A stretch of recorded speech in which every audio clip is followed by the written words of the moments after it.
মাছের ডিমের ঝুড়ো ভাজা। তো তার জন্য মাছের ডিমটাকে প্রথমে ভেজে নেব গোল গোল করে, নুন হলুদ মাখিয়ে। এই যে বন্ধুরা, আমাদের মাছের ডিমগুলো লাল লাল করে ভাজা হয়ে গেছে, এবারে তুলে নেবো সব একটা একটা করে।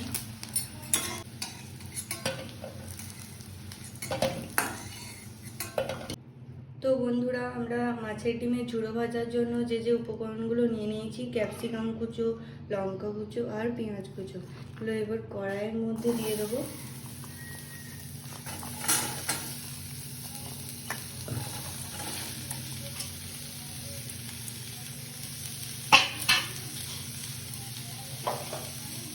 একটু নুন দেবো,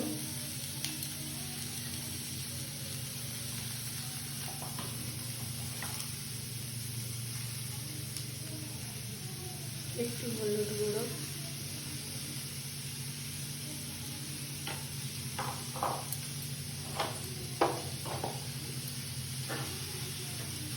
একটুখানি জল দিয়ে এগুলো একটু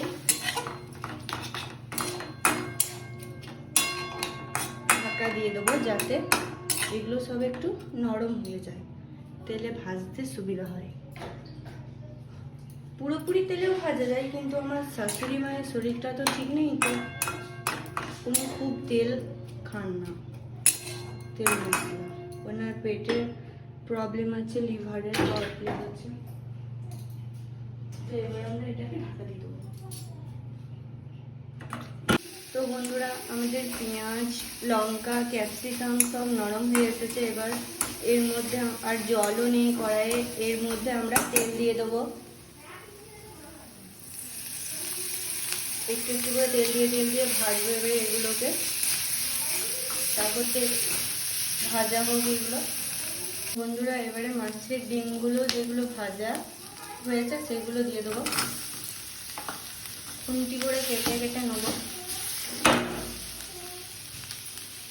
সেই ডিমগুলো এর মধ্যে দিয়ে দেবো, এবারে খুন্তি করে কেটে কেটে ঝুড়ো করে ভাজবো। তো বন্ধুরা, এই যে আমাদের মাছের ডিমের ঝুড়ো ভাজা রেডি, ঝুড়ো ঝুড়ো করে। এটা করতে কড়াইটাতে লেগে আছে। কেমন হয়েছে এবারে দেখা যাবে খেয়ে কেমন হয়েছে।